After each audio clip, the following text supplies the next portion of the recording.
Hi,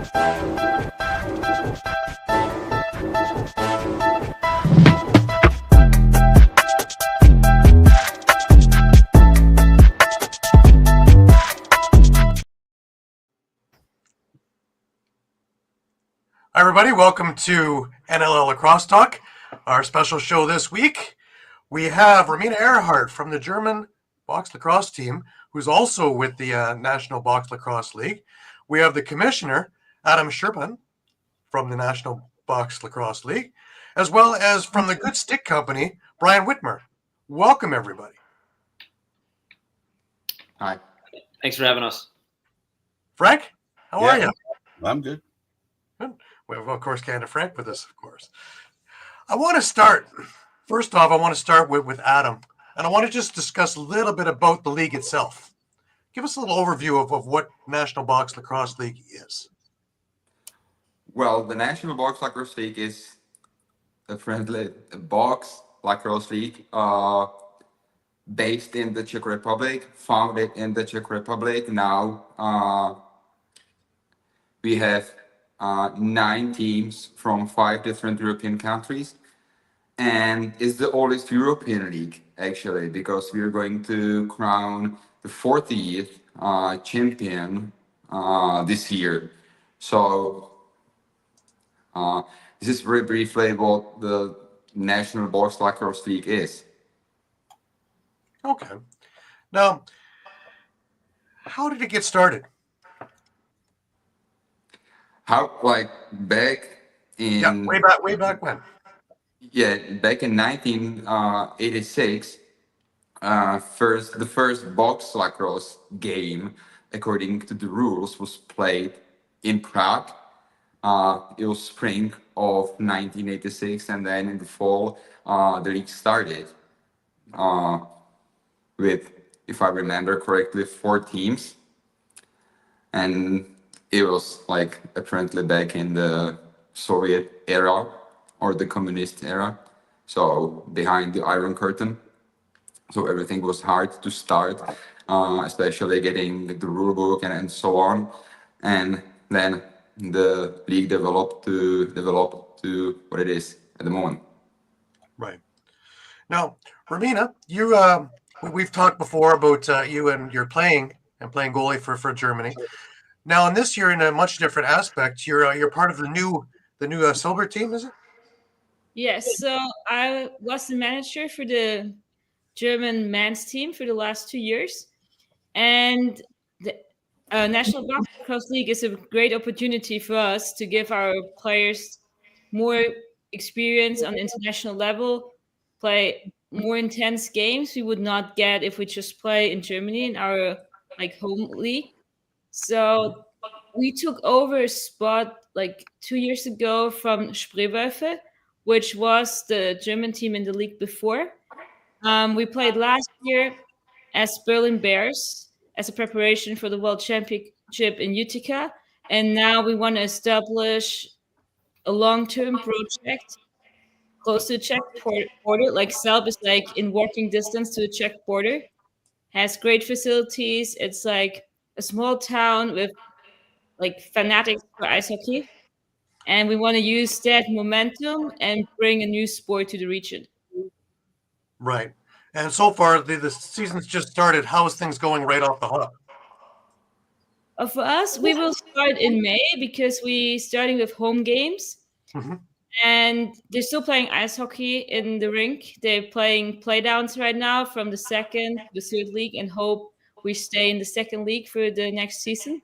So we need to wait until hockey is finished before we start our season. Right. Now, Adam, one more thing before I jump over to Brian. You've done many things with the league, including all-star games. Let's talk a little bit about that, because there has to be a logistical nightmare between all the different cities and countries that you're working with to get everybody together for this particular thing. I know with the National Lacrosse League can't get it together, and they only have to deal with U.S. and Canada. This has to be just logistically a headache and a half. It's not a nightmare; it's a dream come true, actually. But how do we organize the things? Well, Romina already mentioned that because we have to consider a lot of aspects, uh, preferences, and so on. Just like the fact that some of the arena are iced throughout the year or for the most of the year. So that's what we have to consider. Also, we have to consider another lacrosse leagues and events that are happening at the same time. So yeah, schedule is actually or scheduling is actually the hardest part of the thing, as well as the budget. And when you mention the All Star game, it's actually, I would say, it's a reward for being more and more visible, and also it's a reward for players to be dedicated. And what's the best is that we've reached the point where we are able to help or support those who need it. So talking about that, I have to mention one of our partners. We cooperate with thanks to the All Star Game, which is the Pink Bubble Foundation, that we organize the All Star Games for, and that beneficial aspect is one of the biggest motivation for organizing the All Star Game, and I'm really proud we've reached out that point. Excellent, excellent. Brian, let's bring you in here. Now, you of course are part of and the owner of the Good Stick Company. Talk to us about how this came about, and of course, you being North American, and your travel into Czech Republic, and you stayed there. Yeah, I kind of slip trip and just haven't left yet.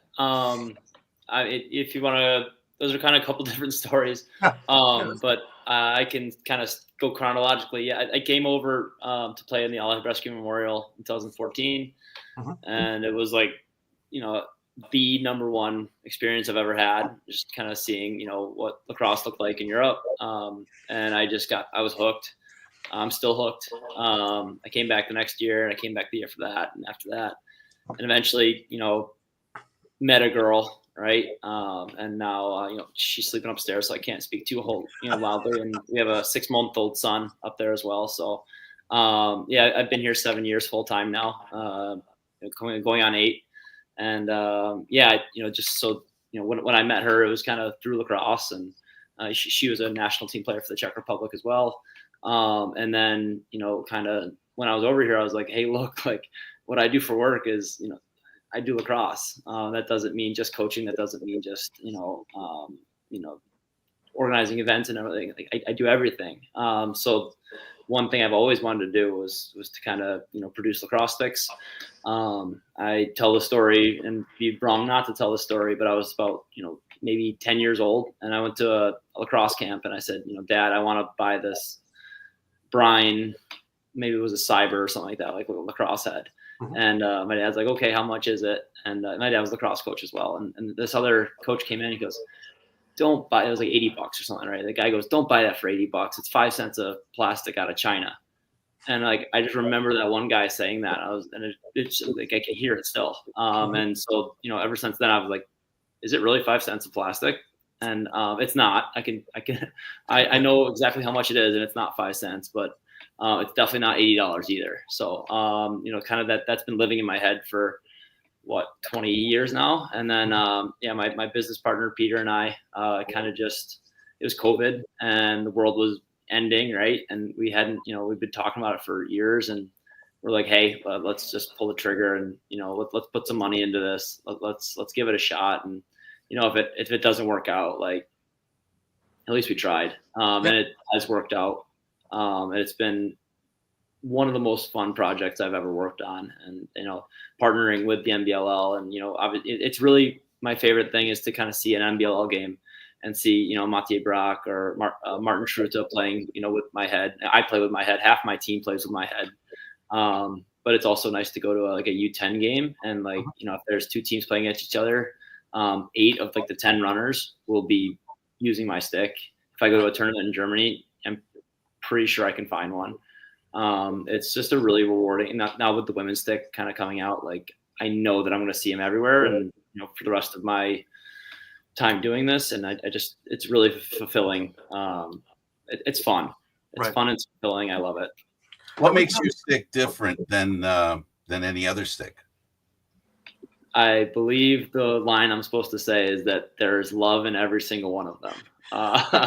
But no, my stick is not different from another one. Actually, my men's mold is an existing mold we purchased secondhand from the United States and then shipped it over here.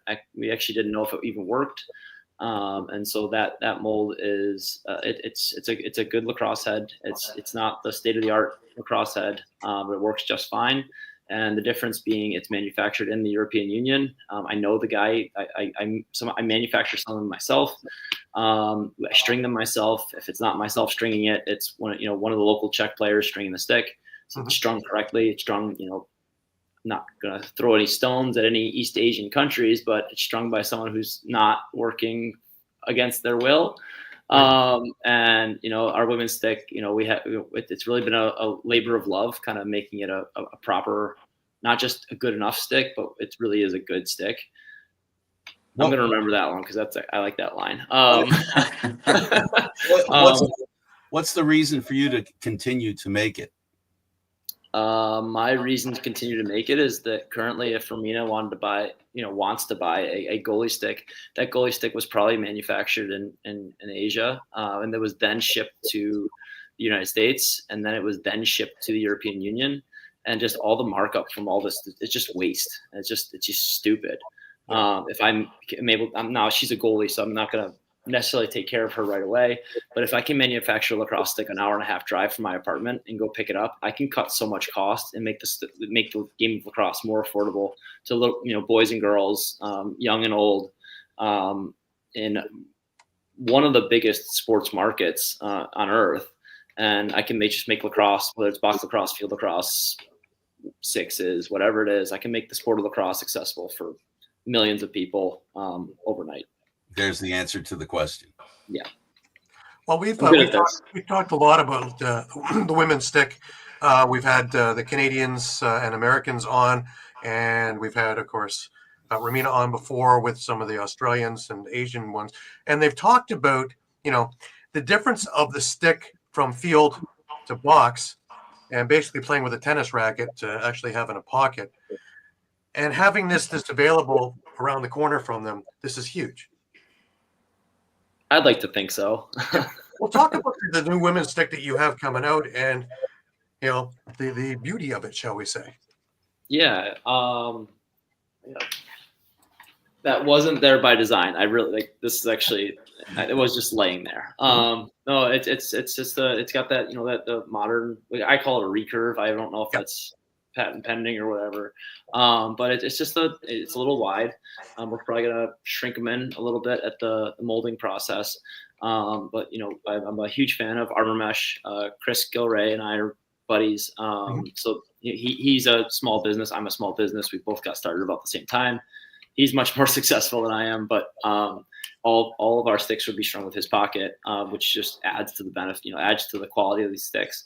So we're not able to currently meet the price point of our men's stick, but quite honestly, I think that women's lacrosse it's more important to have a higher quality stick.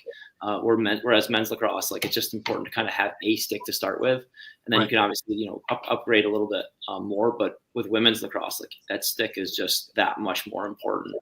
I have the basic model men's stick. I had a guy who actually going to go over, a Czech guy. He's going over to play Junior B in Canada this year, but he played the entire season last year with my basic men's model, which is, a school. It's essentially, I can string one in 8 minutes, and it's essentially for school visits and beginning players. He played in the top division of the NBLL. I think he dropped 25 points with it. And at the end of the season, I looked at him, I'm like, is that one of the basic ones? I put a better mesh in it and everything for him, but it's able to play at a higher level. Well, I think you're onto something too, because now with women's box, it's ever since the Worlds, it's been on fire. And We were one of the initial supporters of women's box lacrosse. Wearing a couple different hats. I am one of the founders of the She Box Lacrosse event in the Czech Republic. I manage that event along with some others, but I'm the main contact for that event. And at that initial event, I do remember handing out a couple, of our sticks to girls who just didn't have a stick. And it hit, I know that a couple of German players used it at the Utica World Championships, definitely a couple of Finnish players, a couple of Dutch players. It's really kind of nice to, be able to support a discipline that's long overdue. right. And if those girls are dropping $300 on their sticks to play field, it's nice to have them an option. Like, hey, you have to have a whole new set of equipment. Like, let's not hurt them on the cost of their lacrosse stick as well. Right. Now, Rubeski tournament you talk about, is that your booth that I saw that's just beside everything on field? Yeah, we share a tent with a massage guy. Yeah, that's what I remember. Yeah, right beside the grilling stations and that. Yeah. You got your grill, massage guy, and quality lacrosse sticks made in European Union. Yeah, right in a row. Yeah. Pretty soon it's going to be lacrosse sticks first.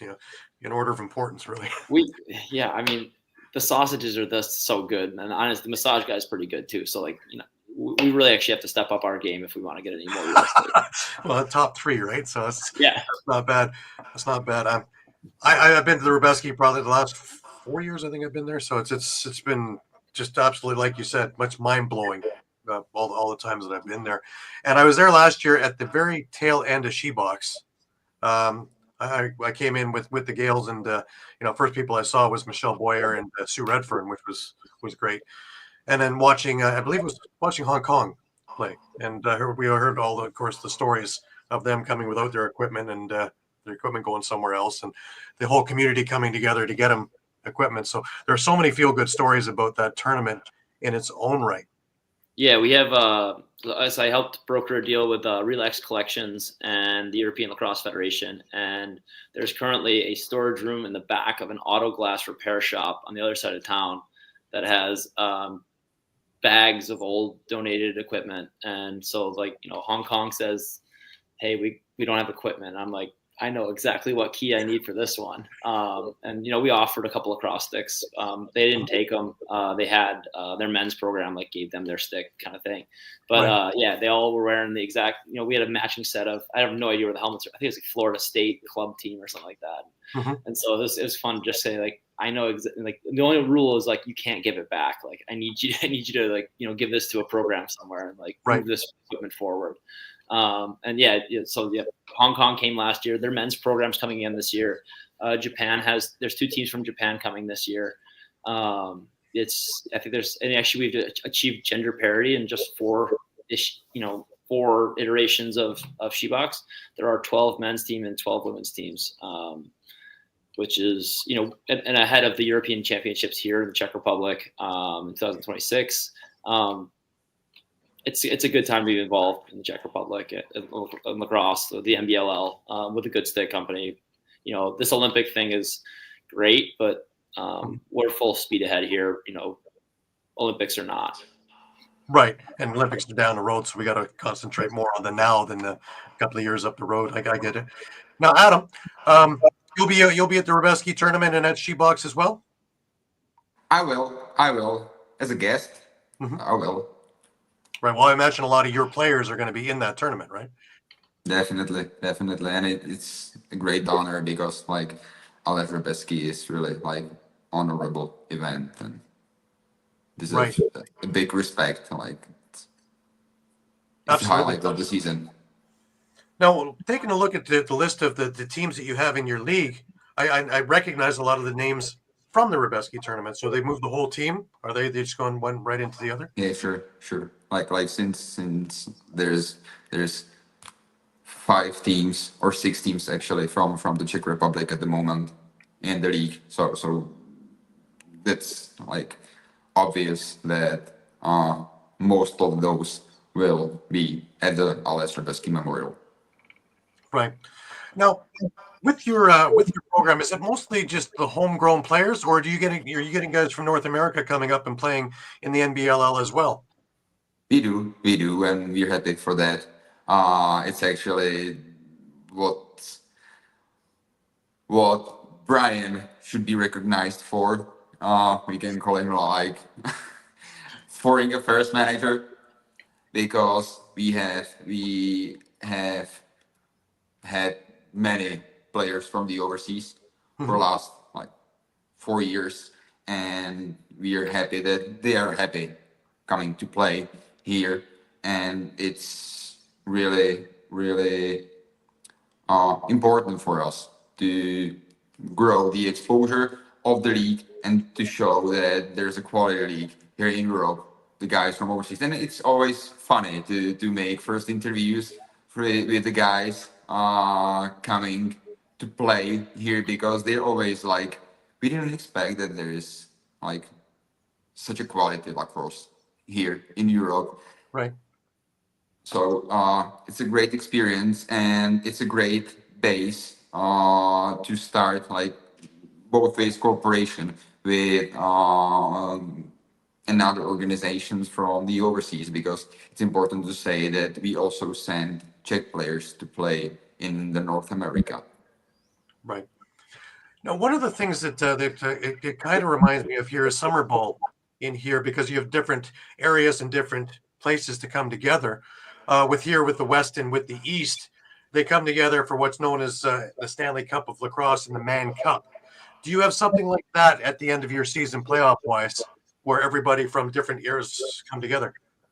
We have an ordinary Final Four weekend, which is based on the final order after the regular season. So it's simple. First team after the regular season plays the fourth. In the semifinals, second place against the third. One semifinal game on one day, finals and final game, and the third place game on the other day. This year we're starting with a play-in round, which means that first two teams after the regular season qualify straight to the semifinals, and then second, third, fourth, and the fifth team, third to sixth team play the play-in round, like third against the sixth, fourth against the fifth. So altogether, it makes 80 games throughout the season, which is quite a lot, I would say. That's a huge amount. Yeah.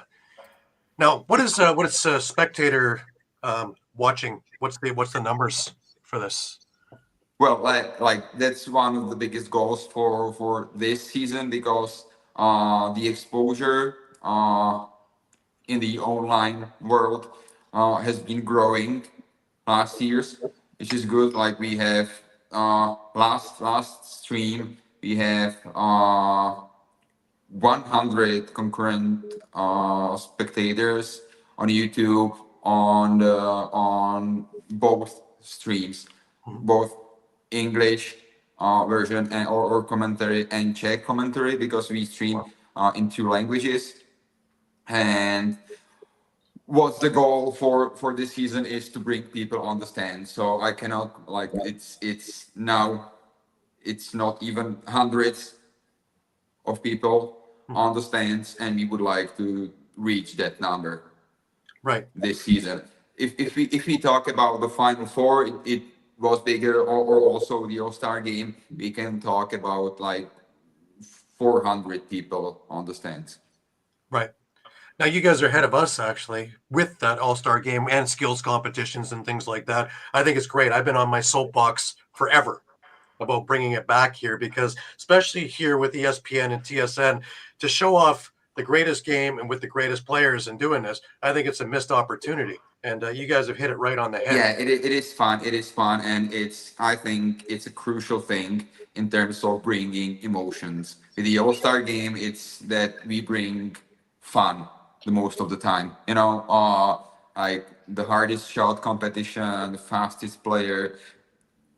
At the first All-Star game, we had the most original penalty shot, where it was really fun. This year we had the best striker competition, but we don't wanted to use the small targets or the bottles hanging on the crossbar. So because the Czech Lacrosse Union started a cooperation with the famous hockey goalie Dominik Ferg, his former Czech national team goalie. Right. So he was in the goal. It was his first experience in the lacrosse goal, and like this was real fun to do. When we talk about the Final Four or the season itself, it's another part of delivering emotions, but it's what we try to focus on. We don't want people watching games on YouTube or coming to the stadium and leaving without any emotion. We want them to leave either happy or angry. Adam, do you have any women involved in the All-Star game? No, because like women players. Yeah, I understand. We don't have women. We don't have women's league yet. So, but it's a good idea. It's a good idea, and I know where you're coming from with this idea, and maybe this August we might have new discipline. Yeah, I only ask because here with hockey, they've done that. They've brought women's hockey players into it at part of the, the fastest hockey player, the shooting and all that. And with the interest that women have in the game of lacrosse, I'll ask anybody this question because I'm curious. What has made it so attractive? And maybe I can start with you, Romina. What has made it most attractive for women to play lacrosse? What is it that women see in it that makes it so popular? I think it's like the combination of like beauty and pace. Like you need to be really fast, whichever position you play, but you can still look pretty and athletic too. It's like it brings together a lot of qualities we have learned in other sports and can apply because we don't grow up playing lacrosse. Everyone comes from a different background, and it basically brings the physical part together with like skills. When you train hard, you get better, you improve really quick, plus the speed of the game. It's just like how many goals are scored. Like I was watching a football game yesterday, and I was like, that's pretty boring. Nothing happened. There was like 5 goals in the entire 90 minutes. Like, what are you waiting? Like sitting here in the stadium. And I think that makes it also as a player a lot more attractive. You have more goals, shot clock. It just gives the pace, but also like some elegance in like you can choose your shot. You can make it look pretty. Anybody else want to jump in? I'll move to the next question. Yeah. Right. But Romina, let's talk. Like I think down the road, Adam, is it's having women in for the game itself will probably be a good springboard towards bringing in women in a league down the road a little bit too, as it grows. But that's down the road a little bit. Like for the NBLL, I think we will definitely. We are heading to establishing a women's league itself. Romina can kind of speak credit to it, but there was a 200 female athlete league played in Germany. Yeah. Is the number correct? 200? 100, but still 100, but still that was like It's the close first to year. 200. And we had 4 full teams and still people on the waiting list who wanted to get into the league. So that was a pretty impressive. We didn't expect that much. Yeah. And also the level was quite good. Like when we started Shebox, like I was in the first Shebox ever. And it was fun, but no one had a clue what they're doing. And it was the first time on that day most people picked up a man stick, and it was fun. But now in the German league there was actually proper catching, throwing. People had seen games before, they knew like the structure of the game. So it was not only number wise but also quality wise quite good. Right. Well, we saw that at the World Championships in Utica is that everybody came to watch the men and then wound up watching the women more than the men. They stole the show. And as the tournament went along, it became more and more intriguing and more interesting watching the intensity of the women's games, even more than the men's games in a lot of those games. And I think the same thing is going to happen in Europe, Adam, with when you eventually introduce that into the NBLL, and you're going to watch that swing, because I think we're hitting it now, and the iron is hot. It's going to be white hot by the time you get it and get it moving. So I think it's terrific. And Brian, with your sticks, you're right there at the right time, I think. Yeah, like obviously it's nice to make a buck and try to feed the kid upstairs, right? We're not doing it necessarily to make money, but if it's a nice byproduct. The quote, I don't know who said it to me first, but the guy who got really rich during the California gold rush was the guy who was selling shovels. So true. Yeah, if we're gonna be a successful sport, I want to do my part to kind of facilitate that growth. The other kind of euphemism was, if this Olympic thing is going to happen like a wave, if you're trying to surf that wave, like you can't just sit there and expect to be surfing. You have to kind of start paddling ahead of time before that wave gets there. The work Adam does, the work Romina does, the work I do, all of this is to it's going somewhere. We have to believe that, or else all the bang of our heads against the wall is kind of pointless. We're lacrosse is in a better place now than when I moved here. The league's in a better place than when Adam was handed the league. Obviously, Romina's been massive for what's happened with the growth of women's box lacrosse in Germany. Things are trending in the right direction here. It's just, I don't want to say it's not fun in North America, but I'm a dime a dozen in upstate New York, where I'm from. I could be replaced tomorrow. There's tons of guys who want those college coaching jobs. There's tons of guys getting burned out. There's club programs, there's new ones and folded ones every year. It's nice to kind of build something that, in theory could, really have a lasting effect, and, getting hundreds and hundreds more kids playing. It's right. Now, Romina, you wear a lot of hats. You've been on the world team as a goalie. You're now coaching. Let's also talk about you as a global ambassador for the Women's Global Network or the Box Lacrosse Global Network. And of course, there's an upcoming tournament there that we need to mention that Michelle Boyer has just announced. Talk to us a little bit about that as well in building the women's game. Well, I think from a European perspective, we're building grassroots now in women's box. But if we want to play with the top nations, we need to have the exposure to harder shots, faster games. And there's where the global network jumps in. They try to provide these opportunities not only for the grassroots level, but also for people on top level to get this exchange. And it's a network which facilitates between different continents, trying to find a team which plays in the tournament in July, which is made up of European players. It's mid-July, 11th to 13th of July, I think. And our goal would be to go there and represent Europe with the strongest players we have. But of course, that's also financial burden. Most people played in Utica. That was expensive. They're preparing for Prague. They're investing their own equipment in the moment.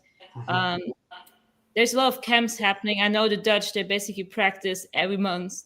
We try to establish that too in Germany. So there's a lot of traveling involved, and it's not funded. So that's why people are a little bit hesitating. But if anybody wants to join the tournament, just reach out to us. We're still looking for a couple of players to put in a European team. Right. And it's in beautiful BC. So that's definitely a selling point as well. I love BC. I have a lot of family out there. So I'm hoping that maybe I can get myself out there as well. 5 games guaranteed, 4 12-minute periods. Excellent kickoff for your teams. And really, when you take a look at the grand scheme of things, other than travel, I believe it's $2,200 for the team. It's not a huge burden compared to some of the other tournaments around there. But let's talk more about your whole journey, Romina, in lacrosse, because I know you've had some bumps along the way as well, and you have truly found it as the medicine game. Yeah, so actually, the reason I came to lacrosse was because I was kicked out of the Olympic pole vault squad. I just didn't reach the standards anymore. And the coach was like, yeah, better stop and just retire. I was 23, 24 at that time. And then I was invited to a Red Bull race, and I met a girl, she played lacrosse. And I was like, oh, yeah, that's a weird sport. It's not Olympic. I'm not interested. And then I started teaching at an international school, and I had to teach it. And then I remembered that girl, and I was like, I texted her, can I come to your practice? And I went there the same evening, and she gave me a stick. It was kind of a match. I played 2 years midfield and attack. Was not really successful, but then we had a goalie, and she was an awesome woman, but she died because of cancer pretty young. And then the coach called me up and was like, could you step in goal? And I was like, I don't know, but yeah, I can do it. That kind of was my way into playing competitive. And I started really late, but I could use all the skills I've learned in my careers before as a skier and a pole vaulter. And that helped me just have this maybe a little different approach to things than the usual lacrosse player. I know what you need to do to be successful, the way you need to work, and that you can work a lot harder than you expect. I think that helped me in the last year. I had a hip surgery 2 years ago, and with that surgery, somehow also things changed within me, and I got into depression. But it took me more than half a year to realize that the change in my behavior and how I interacted with my best friends and the people who were important to me was there was a massive change, but I couldn't explain it. And then at some point, I decided to see a doctor, and she said, yeah, you have a really strong depression. We need to act on this. And I told her, I need to play this world championship in September. We have it's exactly 1 year ago I went to the doctor, and I was like, I have 6 months to get out of this, but I need help. So the Olympic Center in Munich was awesome. They set me up with medication, a therapist. And it was a long, hard, bumpy road to Utica, and Utica saved me. I don't know, without this goal to play in that game, and I wrote in my article, this Haudenosaunee game is the only thing I can remember from the 2 weeks in Utica, because it was the only time I felt emotions due to the medication. I was not able to feel any emotions, but they were so strong, and the connection and just being in that moment, I didn't have that for 2 years, feeling it. And I think, yeah, it just saved me and kept me going with the goal to play that game. And I work with a sports psychologist, and we planned that moment. It was planned to be the bronze medal game, but the game happened a little bit earlier. Right. But we spoke about how does it feel to play against the people who invented the game, who brought the game to us, and it was exactly how we planned it. And I've taken a lot of things away from this experience. And I'm at a point I can say I'm actually glad it happened, because I learned so much about me, but also so much I can pay forward and help other people now who are in a similar situation but don't speak about it and think they're alone. Mm-hmm. And it gave me a little bit of platform. To give it a platform to say it's normal and it happens. It happens to many people. It will potentially happen to at least one of us in this call, because it's like 1/4 of the world will face depression. So it's a big issue. In Europe, we're far behind just talking about it, like a broken leg, or you have a cold. It's just things which happen, and we need to deal with it. Right. And no better selling point for the game itself than someone who truly has been in it and in with the game to help save them and to build that. And you can't fake that kind of energy and emotion. So that's tremendous. I read the article. It was wonderful. Adam, back to you. I want to talk about grassroots programs because obviously you're going to have to find players now that you have a successful platform. The one thing in North America where we've seen the neglect, we're great with spending money on club teams and above and guys who are going to try and make pros. But the neglect for the kids who love the game but aren't going to become pros, is there a pay it forward thing with the league or with yourself towards developing younger kids? There are projects focused on the development, of course. Such projects are held in cooperation of Czech men's lacrosse, Czech women's lacrosse. Of course, there are different programs that are established by Polish lacrosse, German lacrosse, Austria lacrosse, Austria, Slovakian lacrosse, the whole countries that have been included to the league, and we, as the league, are ready to support those programs. What I consider being really important is that the league should be considered a motivation for the kids. So that is important. When I talked about delivering emotions, we have to show the example. We have to be aspiration for the kids, because there is nothing worse than 15-year-old kid finishing his or her junior program and having no future in lacrosse. So that's why I think the league is important, and that's why I think that the league should be presented in some specific or nice way, professional way.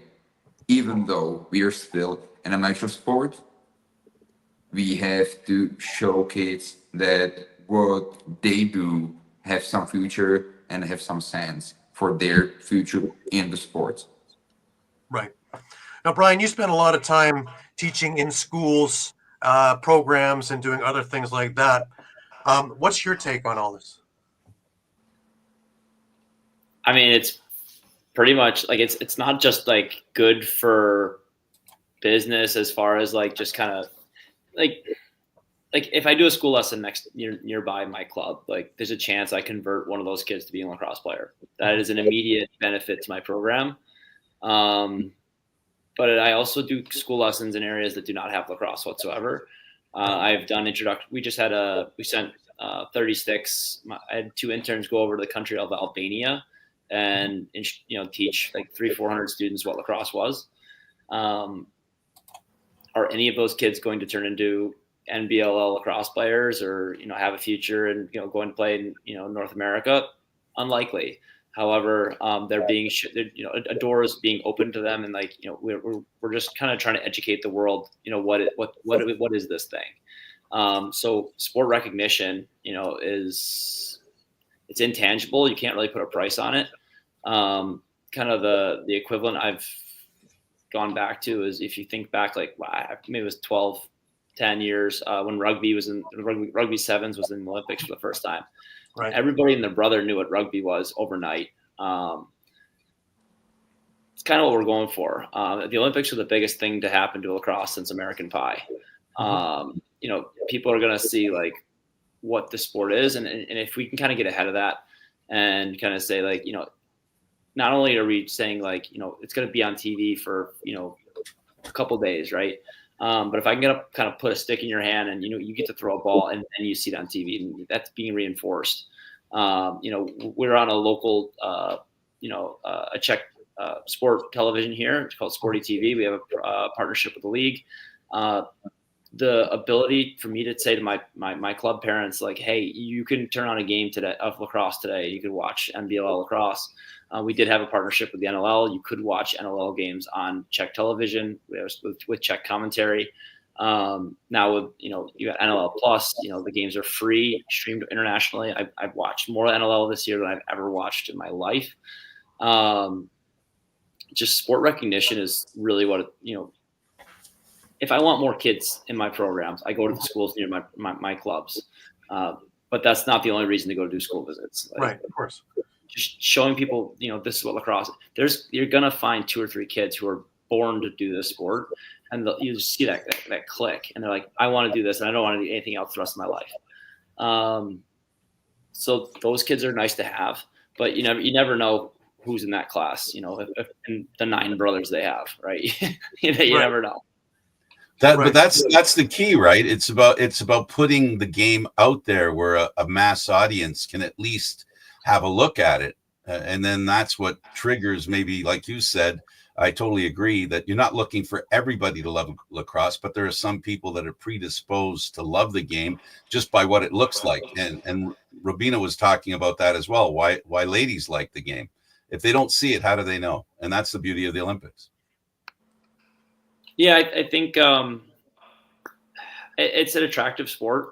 I coached in Italy for a season, and the team was founded by a bunch of guys who they're all friends in a very small town in Torino, which had been an Olympic. They had the Winter Olympics 2006, and they started a lacrosse team because they watched American Pie together and said, "Let's do this. Let's play this sport." It's kind of funny. But that club is no longer functioning anymore. But some of the players are still active. But if American Pie can start lacrosse teams, the Olympics can. It's just amazing what we think that can do. The impact the NBLL's had, the number of kids who kind of just walk by a game and say, "What is that?" We've been able to. I've converted. I'd love to say 100 kids from school lessons. I don't know if that's actually accurate. I have no idea, but it's probably a pretty good guess. So it's you never know. You never know what the future holds for some of these kids. One of the kids we helped. I lived in Israel. I worked for the World Championships 2018. One of the girls we got out of a school visit, and she became a goalie. I was doing commentary in Portugal last 3 weekends ago for the European Super Mega Awesome Sixes. I can't remember. They keep changing the names. But she was the goalie for Israel in the Euro Lac Sixes qualifier women's. So it was really cool to kind of have this full circle, international experience. This girl could not pass and catch when I met her, and now she's a starting goaltender for an international competition. So.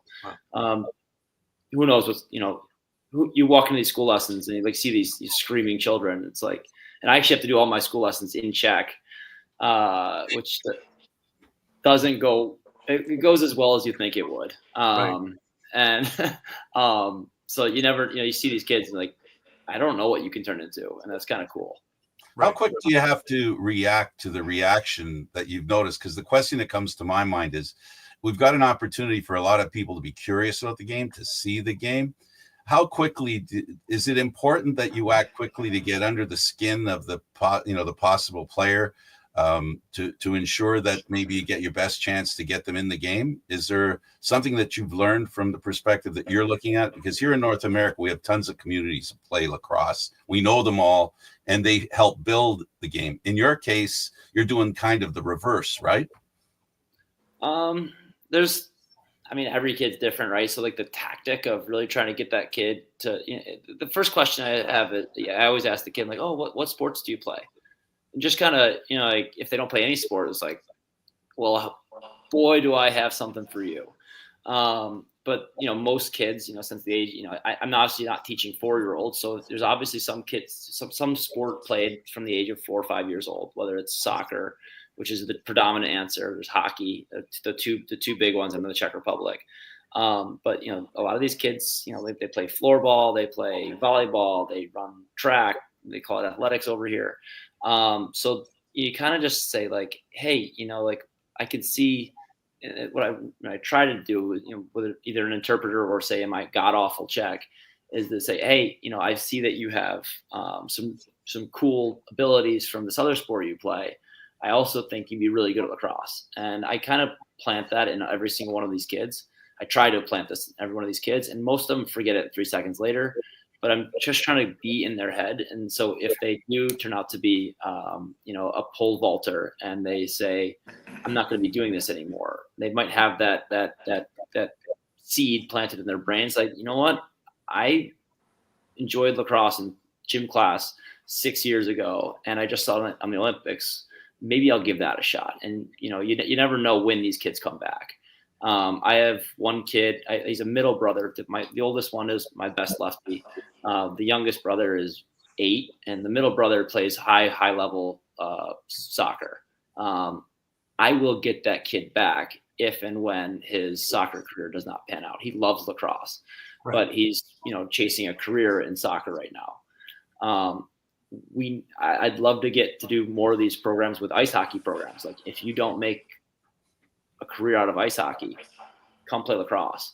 I hate to be like a fallback sport for a lot of people, but a lot of these abilities that kind of come out of the other sports you play, it's kind of cool. And so if we can kind of teach them how to play catch and enjoy the game of lacrosse in school, and then convert them, whether it's at 8 years old when they find out they're not making the hockey team, or whether it's 16 years old or 20 years old, they realize they hate something and want to try something different.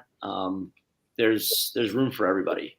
Whereas, maybe in North America, if you don't figure out by 7th grade that you want to play lacrosse, it doesn't really work out very well, usually. Well, I think what you said there, and what I would take from what you said, not so much that they're not interested in playing the game. The opportunity that you're offering them is to show them, when you ask them about the type of sports they like. I think the key for you, it sounds like to me, that you're trying to accomplish, maybe not even realizing it, is telling them they can do this. And there's nothing that excites young people more than being able to do something, to believe that they can do something, that they believe they belong in that sport. And your tact, I think, does that as well. Don't underestimate your plan. Romina, you have something to add on this too, I think. Yes?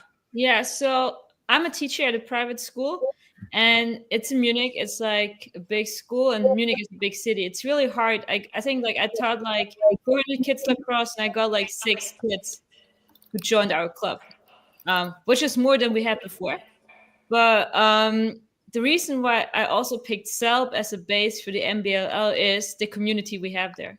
They're fanatic for hockey, but they have a gap in the summer. The city is dead. They don't know what to do on the weekends.